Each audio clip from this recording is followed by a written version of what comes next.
नमस्कार दोस्तों, स्वागत है आप सभी का उत्तराखंड एजुकेशन अड्डा चैनल पर। दोस्तों आज पढ़ेंगे हम कार्तिकेयपुर राजवंश, ठीक है, जिसका कार्यकाल माना जाता है 700 ईस्वी से 1050 ईस्वी तक।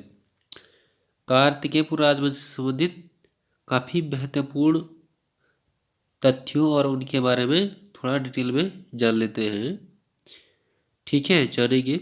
और फ्रेंड्स सब्सक्राइब करें और बेल आइकन को प्रेस जरूर करें ताकि आने वाली वीडियो का नोटिफिकेशन आपको मिलता रहे। चलिए फ्रेंड, जो कि आगामी परीक्षाओं के लिए ये कार्तिकेय राजवंश से 2 या 3 क्वेश्चन पूछे जाते हैं। इससे पिछले एग्जाम में भी पूछा गया था, ठीक है। तो चलिए फटाफट से स्टार्ट करते हैं कि पहला है, कार्तिकेयपुर राजवंश को उत्तराखंड का प्रथम ऐतिहासिक राजवंश माना जाता है, ठीक है। पहला ऐतिहासिक राजवंश माना जाता है, हो गया। उसके बाद है अगला, 700 ईस्वी में इस वंश का संस्थापक कौन था? वसुंत देव था, ठीक है। कहीं कहीं इसे वासुदेव भी कहा गया है, ठीक है।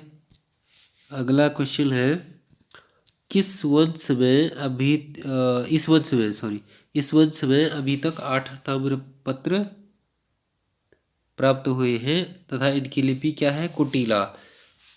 अगर क्वेश्चन आ जाए कि कितने ताम्रपत्र प्राप्त हुए, अगर 8 आता है कहीं, तो ऑप्शन में अगर 8 या 9 दोनों आते हैं तो इनमें से आपको क्या करना होगा? 9 पे टिक करना होगा। यहाँ पे 8 है तो 8, अगर खाली 8 आ जाता है, 9 नहीं आता है, तो आपको 8 पे टिक करना होगा, ठीक है। अगला है, इस वंश के प्रथम 3 परिवारों के 14 नरेशों ने लगभग 300 वर्ष शासन किया था, ठीक है। अगला है, कार्तिकेयपुर राजवंश की प्रारंभिक राजधानी जोशीमठ थी, ठीक है। उसके बाद दक्षिण में कार्तिकेयपुर नामक स्थान पर ठीक थी। उसके बाद अल्मोड़ा के कत्यूर घाटी स्थित बैजनाथ के पास बनाई इन्होंने कार्तिकेयपुर बैजनाथ राजधानी, ठीक है। कार्तिकेयपुर राजवंश ले इस वंश से संबंधित ताम्र पत्र लेख बागेश्वर, पांडुकेश्वर और कंडारा बैजनाथ से मिले हैं, ठीक है। कंडारा से, पांडुकेश्वर से जो ताम्र पत्र मिला है वह ललित सूर्यदेव का मिला है। और इसमें सबसे ज़्यादा ताम्रपत्र कार्तिकेयपुर राजवंश से जो मिले हैं वह मिले हैं ललित सूर्यदेव के सबसे ज़्यादा, ठीक है। अगला है, इस वंश के राजा वसंत देव ने परम भरद्वारक महाराजा धीराज परमेश्वर की उपाधि धारण की थी, ठीक है। बागेश्वर लेख के अनुसार वसंत देव ने एक मंदिर को सर्वेश्वर ग्राम नामक दान दिया था, ठीक है। इसमें काफ़ी लोग कंफ्यूज है इस क्वेश्चन में, ये वो अलग है मंदिर को भी दान, ये दूसरा मंदिर है, सर्वेश्वर नामक ग्राम को एक मंदिर है वो, ठीक है, वही बनवाया गया था ये मंदिर, ठीक है। अगला है, कश्मीरी इतिहासकार कलहड़ की राज तरंगिणी में कश्मीरी राजा ललितादित्य भूतापीठ द्वारा गढ़वाल क्षेत्र को जीतने का उल्लेख हुआ है, ठीक है। यह राजतरंगिणी में हुआ, कश्मीर के जो राजा था ललितादित्य भूतापीठ। वसंत देव के बाद खरपरदेव राजा बना, खरपरदेव वंश की स्थापना हुई थी। उसके बाद इसने अलग परिवार का था, ठीक है, इसलिए खरपरदेव वंश की स्थापना की, ठीक है, के बाद हुआ, ठीक। खरपरदेव कन्नौज के राजा यशोवर्मन के समकालीन था, ठीक है। अगला है, समकालीन था, खरपरदेव का पुत्र कल्याण राज था, ठीक है। यहाँ पे क्वेश्चन बन सकता है, कल्याण राज की पत्नी महारानी लता देवी थी, ठीक है। और बागेश्वर लेख के अनुसार खरपरदेव वंश का अंतिम शासक त्रिभुवन राज था, ठीक है। बागेश्वर लेख किससे संबंधित है? तो यह कत्यूरी राजा खरप्रदेव वंश से संबंधित थे। ठीक है, अगला है नालंदा अभिलेख के अनुसार बंगाल के पाल शासक धर्मपाल ने गढ़वाल पर आक्रमण किया। ठीक है, नालंदा अभिलेख के अनुसार बंगाल के पाल शासक धर्मपाल ने किस पे गढ़वाल पे आक्रमण करने का उल्लेख हुआ है। अगला है कार्तिकेयपुर राज्य में द्वितीय परिवार का संस्थापक निब्बर था। ठीक है, निब्बर था द्वितीय परिवार का संस्थापक। ठीक है, अगला है निब्बर शैव धर्म का मानने वाला था। ठीक है, निब्बर जो था वह शैव धर्म को मानने वाला था। ठीक है, निब्बर के बाद उसका पुत्र इष्टगण था, शासक बना, इष्टगण शासक बना निब्बर के बाद। ठीक है, और उसके बाद इष्टगण ने समस्त उत्तराखंड को एक सूत्र में बांधने की कोशिश की। ठीक है, इसलिए काफ़ी प्रयास किया संपूर्ण उत्तराखंड को एक सूत्र में बांधने की। ठीक है, अगला है इस इष्टगण ने जागेश्वर में नव दुर्गा, लकुलिश और नटराज के मंदिर बनवाए थे। ठीक है, यहाँ काफ़ी धार्मिक राजा भी था, इसलिए काफ़ी मतलब मंदिर बनवाए थे। इष्टगण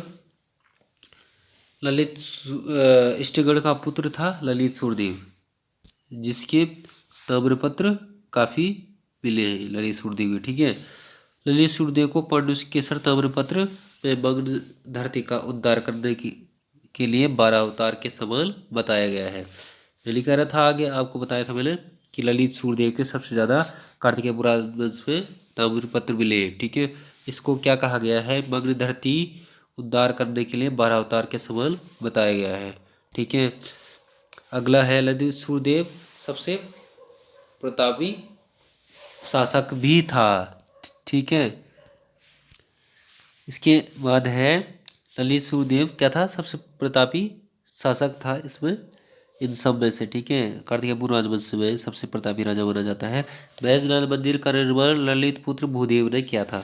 ठीक है, ललित सुरदेव के पुत्र भूदेव के द्वारा बैजनाथ मंदिर का निर्माण करवाया गया था। भूदेव बौद्ध धर्म का विरोधी था। ठीक है, इसके बाद है सर्वाधिक ताम्रपत्र ललित सुरदेव के प्राप्त हुए हैं। ठीक है, और तृतीय परिवार सलोरादित्य वंश था। इनमें से जो इनका तीसरा परिवार था सलोरादित्य वंश का था, उसने सलोरादित्य वंश की स्थापना करी थी। सलोरादित्य वंश की स्थापना इच्छरदेव के द्वारा की गई थी। ठीक है, इच्छरदेव के बाद देव व पद्मदेव शासक बने। ठीक है, अगला है सलोरादित्य वंश का अंतिम शासक कौन था, सुभिक्ष राजदेव था। ये क्वेश्चन पहले एक बार एग्जाम में भी पूछा गया है। ठीक है, अगला है बद्रीदत्त पांडे कार्तिकेयपुर राजाओं को सूर्यवंशी मानते हैं। क्वेश्चन बन जाता है कभी कि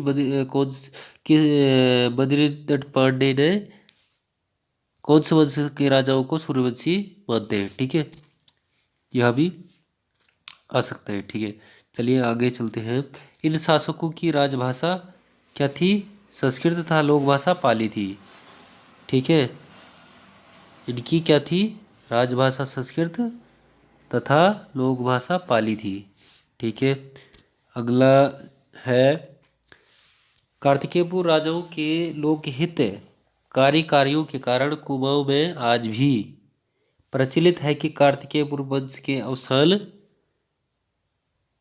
पर सूर्यास्त हो गया और रात्रि हो गई। आज भी कुमाऊं में यह कहावत प्रचलित है। ठीक है, कार्तिकेयपुर राजवंश के शासक में आदिगुरु शंकराचार्य का आगमन हुआ। कार्तिकेयपुर जब राजवंश का शासन चल रहा था तो यहाँ पे आदिगुरु शंकराचार्य का आगमन भी उसी समय हुआ था। ठीक है, अगला है आदिगुरु शंकराचार्य ने 820 ईस्वी में केदारनाथ में देह त्याग दी थी। कितने में, 820 में। ठीक है, अगला है उस समय उनकी आयु क्या थी, सिर्फ 32 वर्ष थी। आदिगुरु शंकराचार्य अद्वैतवाद के दार्शनिक थे। ये किस को बोलते हैं, अद्वैतवाद के दार्शनिक थे। ठीक है, अगला है आदि गुरु शंकराचार्य ने पूरे भारत में कितने मठों की स्थापना की? तो उन्होंने 4 मठों की स्थापना करी। ठीक है, पहला था ज्योतिर्मठ, पुरी, श्रृंगेरी और द्वारका। इन्होंने 4 मठों की स्थापना की थी। शंकराचार्य का जन्म केरल के कालांडी में हुआ था, चेर साम्राज्य के अंतर्गत आता था। ठीक है, आदि गुरु शंकराचार्य के गुरु गोविंद स्वामी जी थे। आदि गुरु शंकराचार्य के पिता शिव गुरु तथा माता सुभद्रा थी। ठीक है, जनश्रुति के अनुसार कत्यूरी राजवंश का संस्थापक वासुदेव था। ये जनश्रुति के अनुसार है, लेकिन काफी कुछ लेखक कहते हैं कि वासुदेव था, कुछ लेखक कहते हैं कि वसंत देव था। तो ज़्यादातर जो राइट होगा वो वसंत देव ही होगा। ठीक है, बागेश्वर लेक में कत्यूरी नरेश का नाम बसंत देव मिलता है। ठीक है, ये मैंने आपको बता दिया है। इन्होंने भी यहाँ पे बसंत देव का उल्लेख किया है। तो दोस्तों, कैसी लगी वीडियो ज़रूर बताना और सब्सक्राइब ज़रूर करना। ठीक है, ताकि आने वाली वीडियो का नोटिफिकेशन मिले। फ्रेंड्स, आगे हम पढ़ेंगे कार्तिकेय राजवंश से संबंधित और महत्वपूर्ण क्वेश्चन। ये पहला भाग है और दूसरा भाग इसके बाद आप अपलोड किया जाएगा। Thank you friends, see you next time.